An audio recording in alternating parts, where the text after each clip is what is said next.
त्वरित निरोधक lightning arresters earthing screen तथा भू तार के द्वारा उपकरणों को त्वरित से बचाया जा सकता है, परंतु उन तरंगों को रोक पाने में असक्षम होता है जो तार द्वारा उपकरणों के संपर्कों तक पहुंचते हैं। त्वरित निरोधक अथवा त्वरित परिवर्तक इस प्रकार की तरंगों से हमारे उपकरणों की सहायता करते हैं।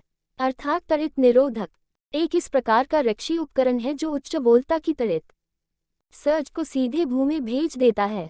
चित्र में एक सामान्य त्वरित निरोधक को दिखाया गया है।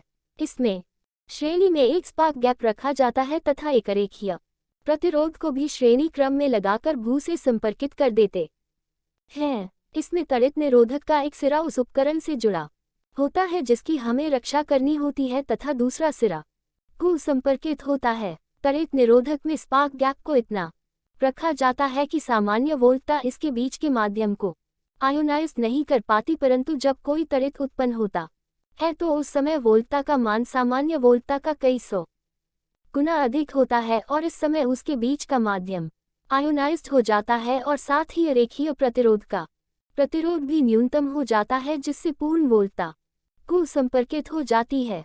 कार्य एक्शन 1 सामान्य अवस्था में त्वरित निरोधक लाइन को ऑफ रखता है, जिसके कारण भू की तरफ कोई धारा प्रवाहित नहीं होती है। 2 अति वोल्टता की स्थिति में त्वरित निरोधक के बीच की जगह आग के माध्यम से आयोनाइज्ड होकर धारा का प्रवाह करने लगता है और साथ ही रेखीय प्रतिरोध का मान कम हो जाने से संपूर्ण वोल्टता भू संपर्कित हो जाती है। त्वरित निरोधक का डिजाइन करते समय मुख्य रूप से 2 बातों को ध्यान में रखा जाता है। पहला ये कि जब त्वरित समाप्त हो जाए तो त्वरित के मध्य खाली जगह में उत्पन्न आग समाप्त हो जानी चाहिए, अन्यथा ये लघु परिपथ की भांति कार्य करता रहेगा और रजिस्टर और श्रेणी में खाली जगह में लगे रजिस्टर खराब हो जाते हैं। दूसरा ये कि 2 और हानियां इतनी हों कि धारा का मान इतना हो जाए कि उपकरण का विद्युत अरोधन खराब न हो।